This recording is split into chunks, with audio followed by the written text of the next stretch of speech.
Friends, ఈరోజు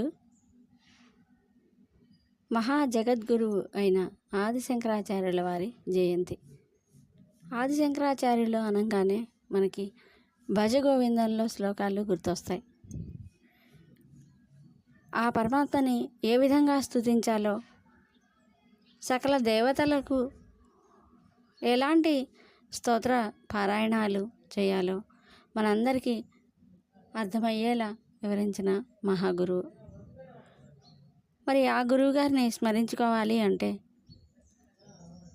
మన పిల్లలకు ఆ గురువుగారి రూపంలో వేషధారణ వేయటం, లేదా ఆ గురువుగారి విగ్రహాలకు పాలాభిషేకాలు, కొబ్బరికాయలు కొట్టడం కాదు. ఆ గురువుగారు చెప్పిన సూచనలని మనం పాటించాలి.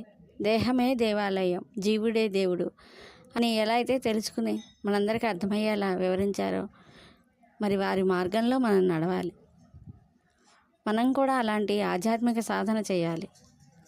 కేవలం వారి మీద భక్తి గౌరవాల్ని ప్రదర్శిస్తూ విగ్రహాలని ఆరాధించడం కాకుండా,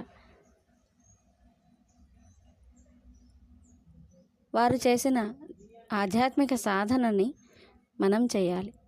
మన ఇంట్లో వాళ్ళు ఎవరైనా అలాంటి సాధనలో ఉన్నప్పుడు వారిని గౌరవించాలి, అర్థం చేసుకోవాలి. అంతటి మహాజ్ఞాని మనతో ఉన్నారు కదా అని కొంచెం ఆలోచించి వారికి మన సహకారాన్ని అందివ్వాలి. అందరూ ఇలాంటి ఆధ్యాత్మిక జ్ఞానాన్ని అర్థం చేసుకున్నప్పుడే మన జీవితాలకు అర్థం, పరమార్థం లభిస్తుంది. Okay friends, thank you.